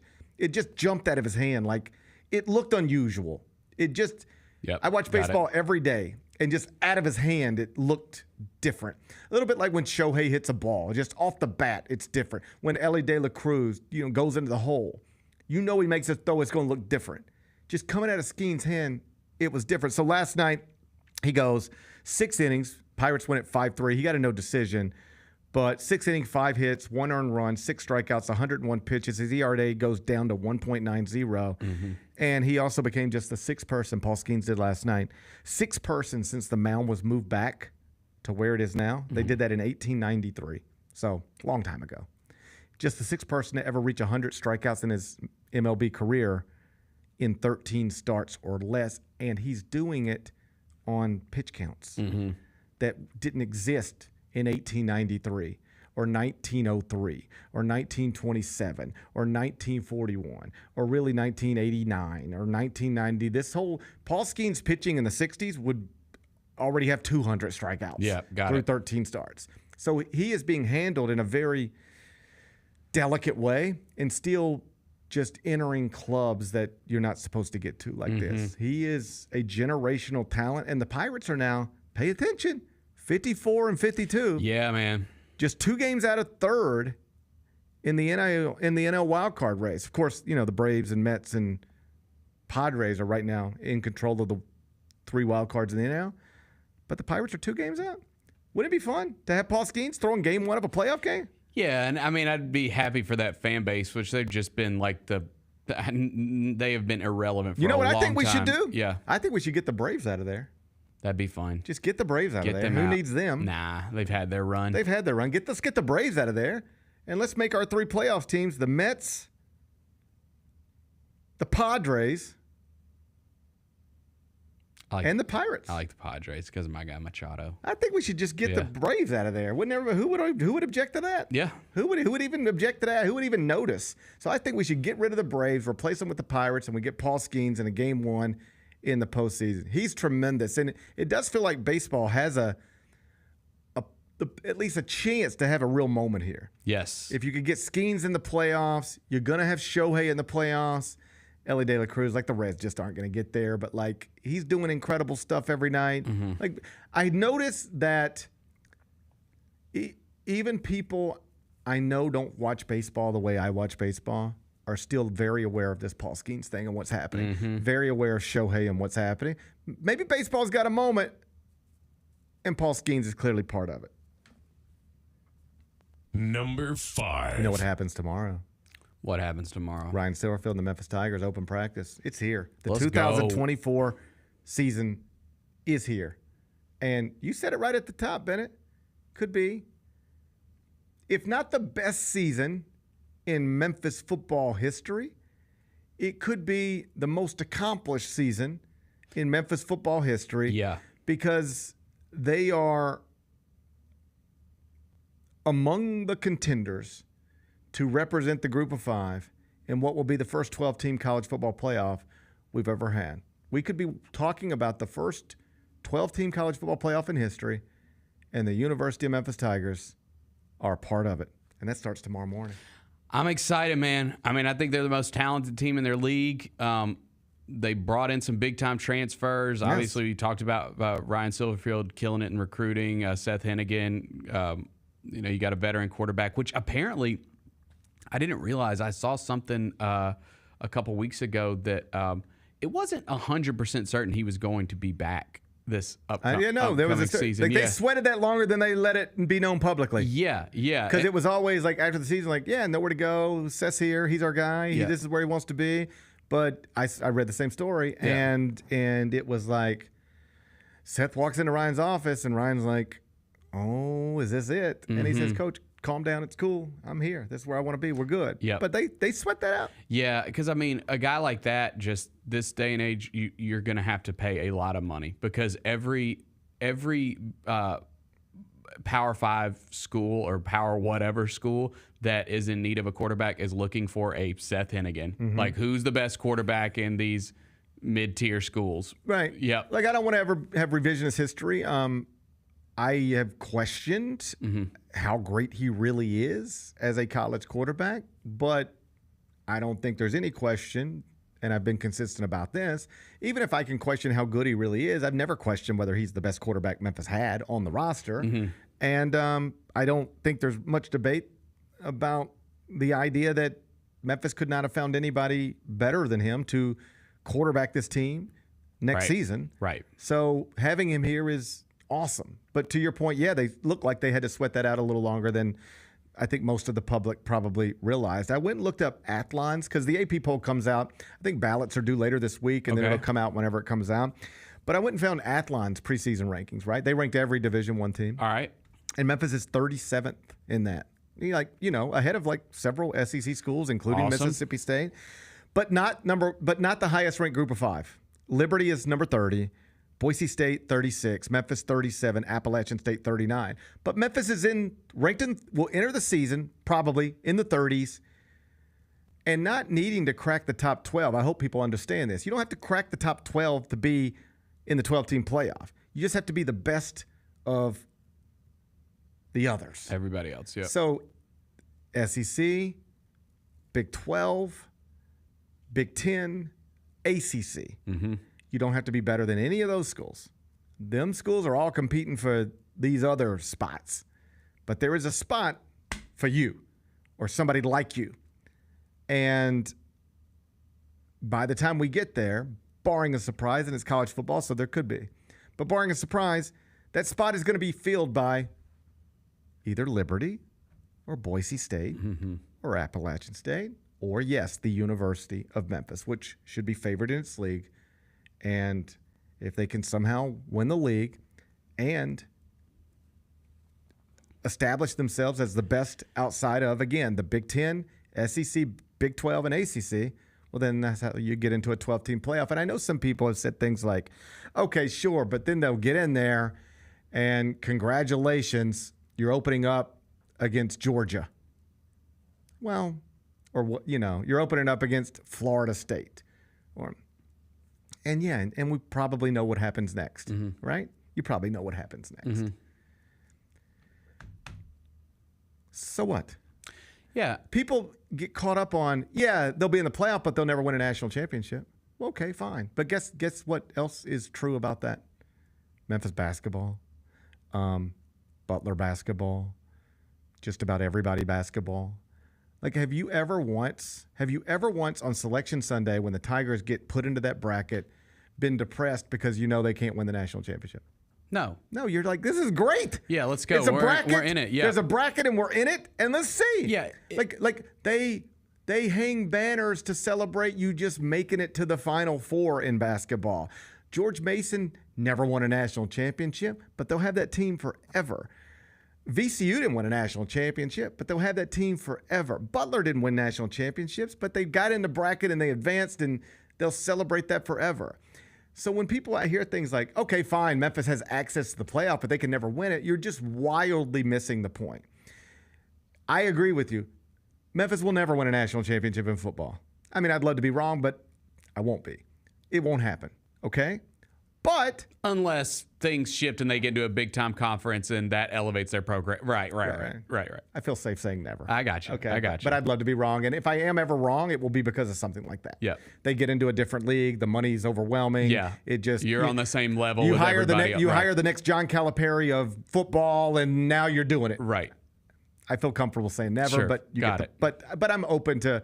I wouldn't put it at 0.0. All right. Probably never win a championship, but can you ever win a playoff game? Imagine what that'll be like. Yeah. Could you ever just give me the day? I'm a big believer in this in sports. The thing I care about most is the Mets.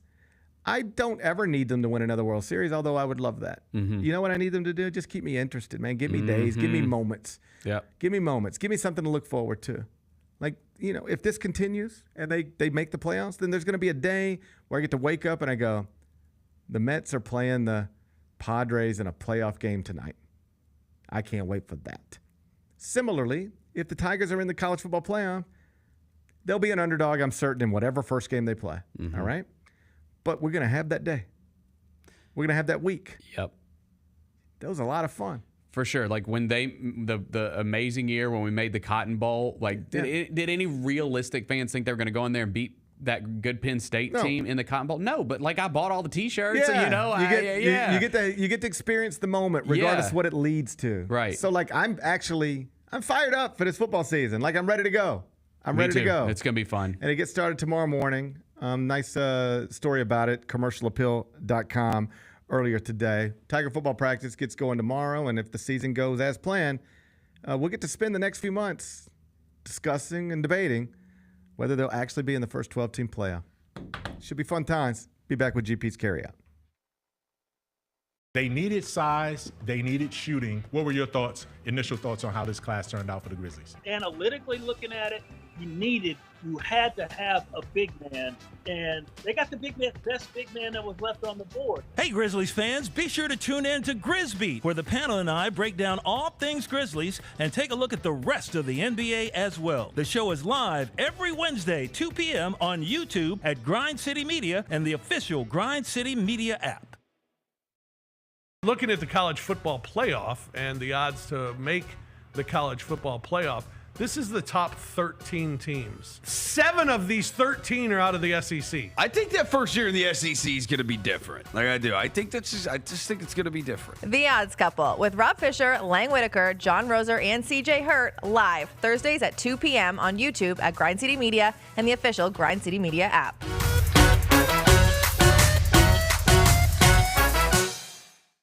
GG gonna be just fine, bro. Like he probably, like Josh probably number 1 and he's probably number 2 most talented teammates I've ever had. Just raw talent. Like, bruh, like, just go to the gym, hoop type talent. like you walk in the gym and he might be doing a workout and you're going to look over and be like, damn. The Chris Vernon Show, live weekdays at noon on YouTube at Grind City Media and the official Grind City Media app.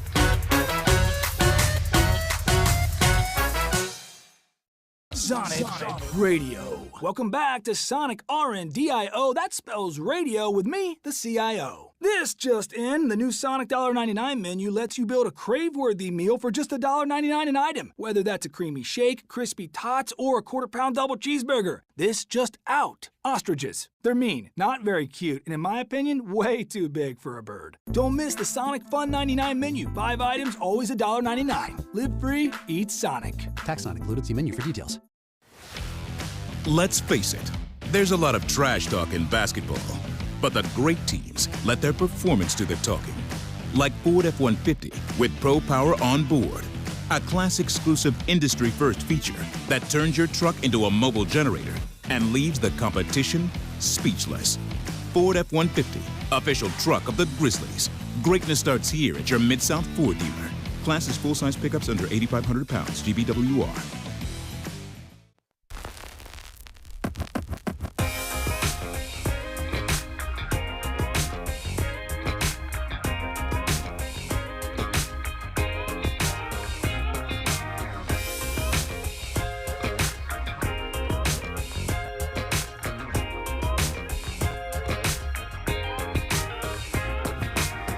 Welcome back, Gary Parrish Show, presented by Ortho South. We're inside the Built Ford Tough studio. Let's wrap it up with GP's Carryout. It's time for GP's Carryout. One final segment filled with stuff to take with you. It's not everything you need to know, but it's most of it. What did we learn today? A whole bunch of stuff, but we mostly focused on the travesty that happened this morning in France under the umbrella of the 2024 Paris Olympics. That's where they robbed young Coco Gauff of an opportunity to collect a gold medal. She lost in straight sets this morning to a woman from Croatia, but not without some controversy. They cheated her. Yep. Was she going to lose anyway? Probably. If this were basketball, would it be kind of the equivalent of the Grizzlies being on the wrong end of a bad call, but while they were down 22 points in the fourth quarter? Yeah. Yeah. But we're not going to let that. We're not going to let that disguise what actually happened. A travesty happened this morning. Yes, it A did. miscarriage of justice. They left Coco Gauff crying right there in the middle of a tennis court. Come on. Just give her a fair shake. Do we want anything more than a fair shake? That's all I want. That's all we want. You just expect to step onto the clay court and you expect to get a fair shake. Not Coco Gauff. Line judge said it was out. So she said, well, if the ball's out, well, then I'm going to stop playing. And then the chair umpire, because we've established what these people are, chair umpire now said, no, I think it's in. Point goes to your opponent. Coco said, you can't do that. And I agree with her. I agree too. But they did it. She loses. She won't be a gold medal winner. Bennett thinks we got a big problem in America. We are competing right now in the gymnastics team final for the women, and so I feel pretty good about that. I think that's going to up our gold medal count. I don't know what's going on right now, but I think they were heavy favorites. We got the GOAT. We got the GOAT, Simone. If they cheat her. On the same day they cheated Coco, I dare you to try to cheat Simone and Coco on the same day. We will have another French Revolution on our hands. Buddy, it'd be go time. Yeah. I'll book a flight. It'd be go. I seen this man storm things for less. I seen this man storm things for less. Don't test me. Don't test him. I hope we haven't lost. It's going on right now. I don't know what's happening. Don't test Bennett. Don't test me. People look just like him storm things for less.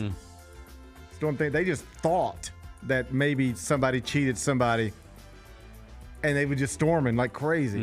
All right, with no actual evidence, just storming like crazy. No evidence. The rest of the world was like, what are you guys doing? Nobody cheated. Nothing was rigged. And they didn't care. Just storming. All right? Yep. See them storm things for less. Cheat Coco and Simone in the same day and see what happens. See what happens. See, I dare you. Don't try us. Listen, I don't want to. I think this is what you're supposed to say. F around and find out. Yeah. F around and find out, France. Period. You've done enough already. My watch time still hasn't adjusted, so I keep looking at my watch and it says it's 6:34. Okay, I still haven't adjusted. It ain't even noon here in Memphis, Tennessee yet. Mm-hmm. You already cheated Coco. Cheat Simone. Oh, so it's 6:30 right now there. Yeah. Yeah. Okay. Yeah, 6:30 there. Prime time. Prime time. Cheat Simone in prime time in France and see what happens. Yeah. I dare you. Dare you. What's today's biggest game? Bennett, I got a baseball game picked out for you. But first, I want to congratulate you. I don't even know if you realize what you've done. Yep. Do you realize what you've done? What have I done? Did I get above 500? No. Don't get crazy. Are you crazy? Don't get crazy. Close. No. What have I done? You pulled 500. Okay. You're now 500. Bennett, let me tell you what your record is. Your record's now 134, 134, and 4. All right. Now you're negative 14.6 units because there's juice and it ain't enough to just pick half of them right. You got to do a little better than this, all right? But you're doing better. Okay. 134, 134, and 4 tonight. Oh, we got to take you. We've got to take you to Citizens Bank Park. I thought that's where you were going. TBS game. First pitch is 5:40. It's a good one. It could be a World Series preview. Mm-hmm. I don't want it to be a World Series preview. I want to see an Orioles-Mets World Series. Yep. But it could be a World Series preview. Yankees and Phillies. Yanks are 63 and 45. Phillies 65 and 41. Oh, it's a great pitching matchup, too. Garrett Cole against Aaron Nola. This could be a game 1 of a World Series matchup.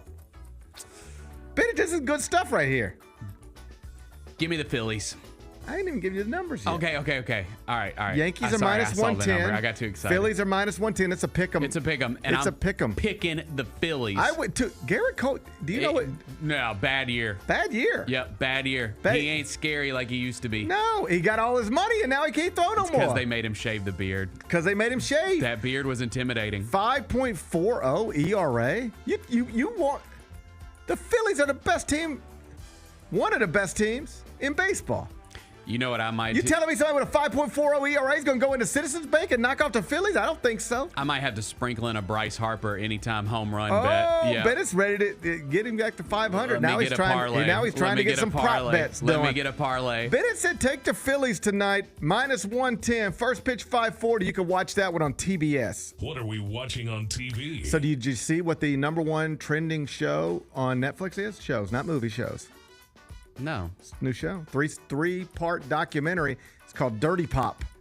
The boy band scam. It's the #1 TV show on Netflix right now. 3-part docuseries dives into the rise and fall of Lou Pearlman. I'll watch this. You familiar with Lou Pearlman? Of course. He screwed NSYNC. And the Backstreet Boys.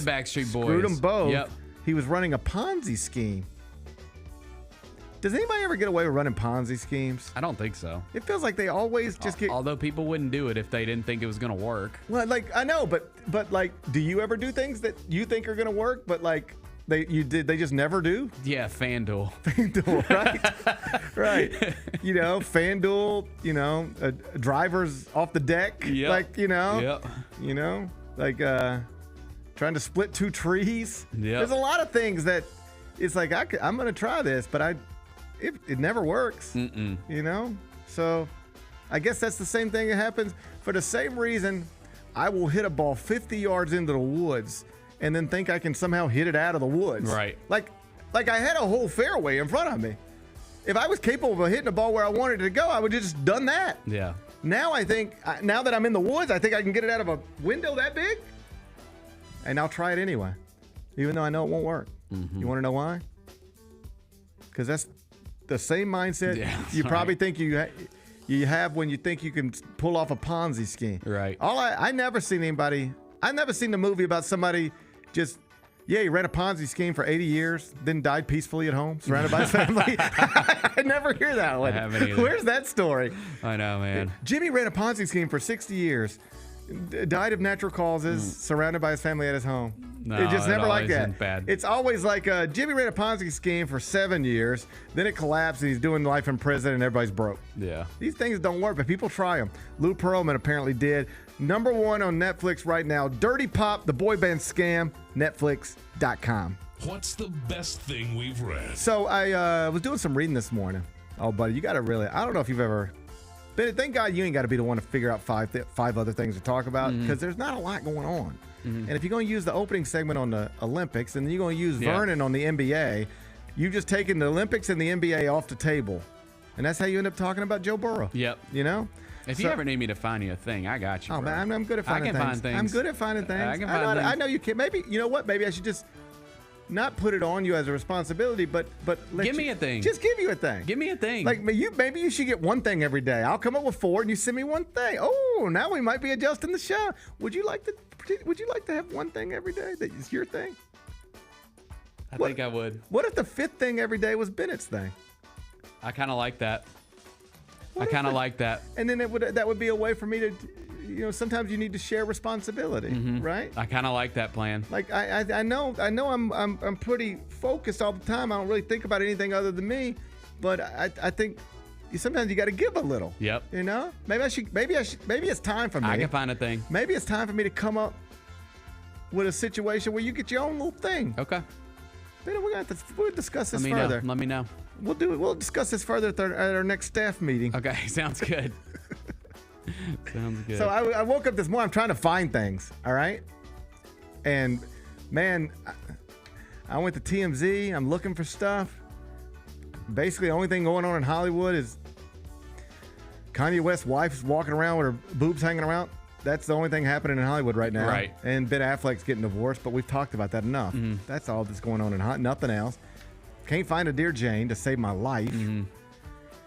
So I'm like, all right, I'm going to go dailymemphian.com. I guess surely there's something there that I can deal with. I found a story by Frank Bonner. I ended up not using it in 5 days because, I don't know, I found some other stuff. Oh, yeah. Pax Jolie got a bike wreck. Boom. But that underlines exactly how challenging it can be sometimes. Yep. I was reduced to Pax Jolie having a bicycle accident. All right? But anyway, I'm reading. And I find this story from Frank Bonner, Daily Memphian. It's about Memphis baseball. And he's talking to Matt Reiser. He's the coach. Just finished his first year. They missed the AAC tournament, but, trying to revamp the roster. Yep. So the whole story is about, you got to get some guys out of here who were a little complacent, like maybe didn't care about winning as much as I'd like, and bring in some guys who prioritize winning, and we're trying to build a culture of winning, and it's all that stuff. And I'm like, all right, let's go. And it's like, we got to find a lot of new guys. And it's like, okay, let's go. He's in the transfer portal. And I'm like, okay. And then we get to a part where they're discussing NIL. And it's like, so everybody's talking about NIL in football and basketball. But like, is NIL baseball? Is that a real thing now? And he's like, oh, yeah, it is. I figured it's got to be. Oh, yeah. I mean, these baseball stadiums, particularly in the SEC. Right. They fill it up. I mean, they fill those up. Like, there's money there to be made. So he's like, yeah. Oh, yeah, good baseball team. Like an SEC baseball team. Like, they might be spending $1 million a year on players. He said he knew of one SEC school or Big 12 school, power conference school, spending 1.5 on NIL. Okay. So the obvious question is, well, how much does Memphis baseball have? What do you think the number is? If the top of college baseball is spending 1.5 a year on NIL to get players, where do you think Memphis baseball is? I'm going to go pretty low here and say, I'm going to say it's $100K. 0. Wow. They have no NIL money. They're trying to build a roster with no NIL money. Yeah. I mean, I'm sure that's not unique to Memphis. It's not unique to Memphis as it pertains to AAC schools. Right. I bet it's more true than not, perhaps across the board. But it is just a reminder that, we got this FedEx money, but that FedEx money is for football, men's basketball, and women's sports. Yeah.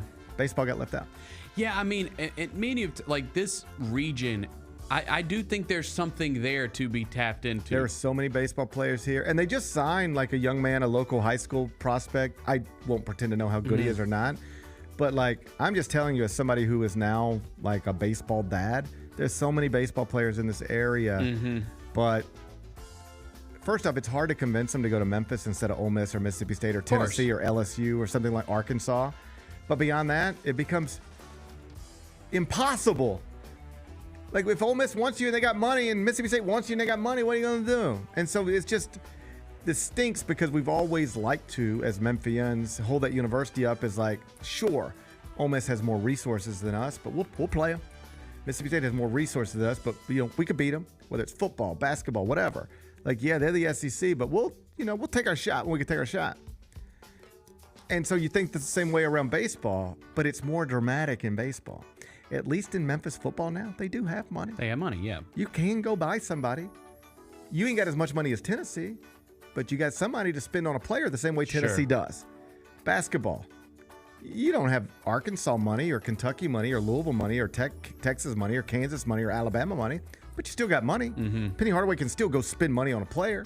He doesn't have as much money to spend on players as John Calipari has, or Bill Self has, or Mark Pope has, or Mike Woodson has, or Nate Oates has, but he does have money.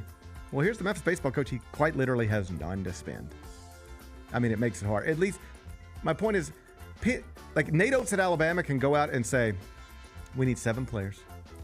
And I really do believe if they needed $7 million to go out and sign 7 players, they would have it at Alabama. Yeah. If they just said, we got to give $1 million each, we got to get this done, they could do that.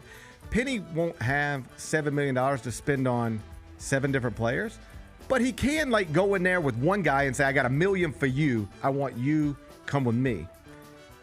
You could beat him for one guy or 2 guys. You can't beat them across the board, but you can beat them here and there. In Memphis baseball, you can never outbid somebody, at least as it's currently constructed, and it just makes it way harder. So on one hand, you got an incredible natural recruiting base. That's a good thing. On the other hand, you're right in the heart of the SEC, and all the SEC programs that are going to recruit this area, they have better facilities, better resources, better history, better tradition, a better schedule, better stage, and money that you don't have. So it's just hard. Yeah. I wish him luck, though. I do, too. Frank Bonner's got the story. You can read it at dailymemphian.com. What's on tap for tomorrow? Tomorrow's Wednesday, not to be confused with Moose Knuckle Monday. Right. It's Wednesday. That's Mike Wallace. Yep, Mike will be here. Mike Wallace will join me in studio. So we'll chop it up with him, talk basketball, I'm certain. Team USA back on the court tomorrow, too. Let's go. Should be a fun day. Looking forward to it already. Enjoy the rest of your day. I'll enjoy mine. Meet back here tomorrow at 10. Till then, be careful, be kind, be good. Rep your hood.